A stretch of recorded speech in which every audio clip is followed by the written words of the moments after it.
सबसे जाबाज रिपोर्टिंग का नमूना अब आपके सामने है। वॉर जोन में पहुंच चुकी है टीवी9 भारतवर्ष की जाबाज टीम। गोलियों की आवाज के बीच से लगातार कर रही है रिपोर्टिंग।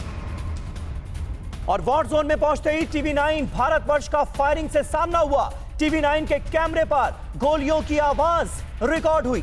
रिपोर्टिंग के दौरान ही गोलियों की बौछार की आवाजें आने लगी। युद्ध क्षेत्र से सबसे खतरनाक जाबाज रिपोर्टिंग का नमूना देखिए।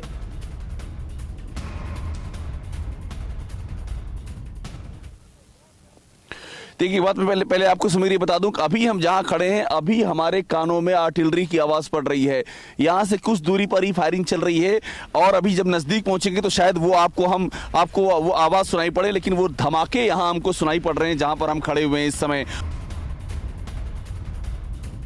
तो रिपोर्टिंग के दौरान अभी थोड़ी देर पहले अभिषेक उपाध्याय अपने कैमरा पर्सन चेतन शर्मा के जरिए लाइव मुझसे बातचीत कर रहे थे। उसी वक्त गोलियों की तड़तड़ाहट की आवाज गूंजने लगी और हमारी बातचीत थोड़ी देर के लिए डिस्टर्ब हुई। उसी वक्त अभिषेक उपाध्याय उसी लम्हे को बयां कर रहे थे अपनी रिपोर्टिंग के दौरान कि किस तरह से रिपोर्टिंग के दौरान ही उन्हें गोलियों की बौछार की आवाज सुनाई जाने लगी।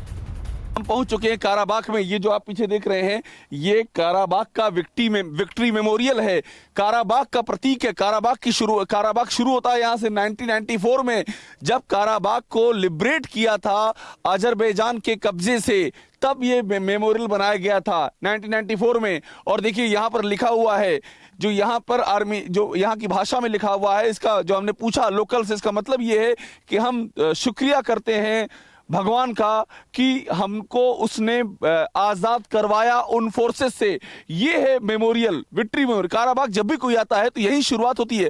और मैं आपको रास्ता दिखा रहा हूं, यहां से वो रास्ता जो जाता है सूसा की ओर, सूसा जहां पर भीषण बमबारी की अजरबैजान की फोर्सेस ने। मैं अपने कैमरामैन चेतन शर्मा से कहूंगा कि वो कैमरा पैन करें। ये देखिए ये रास्ता है। और एक बात मैं आपको बताऊं, ये इकलौता रास्ता है जो इस समय काराबाग की ओर जाता है, स्टेपन कार्ड राजधानी की ओर। बाकी जो और रास्ते थे, ब्रिजेस थे, उनको उड़ा दिया गया है। अगर इस रास्ते को छोड़ दें तो और काराबाग के में एंट्री करने का कोई दूसरा रास्ता है नहीं। बड़ी बात यह है कि यहां पर देखिए चंद गाड़ियां हमको दिखाई पड़ रही हैं।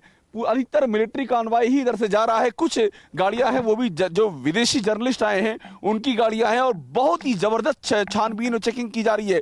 हमको हिदायत दी गई है कि यहां पर इस इलाके में जहां पर हम हैं कभी भी ड्रोन का अटैक हो सकता है, क्योंकि अजरबैजान के ड्रोन यहां पर लगातार अटैक कर रहे हैं। और तो हमको यह बताया गया है कि ड्रोन कभी भी अटैक कर सकते हैं और कभी भी ड्रोन की आहट हो तो ग्रुप में मत रहिए, ग्रुप से हट जाइए, क्योंकि जहां ग्रुप रहता है, जहां संख्या होती है, वहीं ड्रोन अटैक करते हैं। तो अभी भी कवायद की जा रही है कि इन दोनों ही देशों को समझा लिया जाए और एक सीज फायर की जैसी स्थिति बन जाए, लेकिन वो होता हुआ दिख इसलिए नहीं रहा है, जो आम जीवन एकदम अस्त व्यस्त हो चुका है। ये यहाँ के जमीनी हालात हैं। अड़ी सोमवार से शुक्रवार शाम 6 बजे सिर्फ टीवी9 भारतवर्ष पर।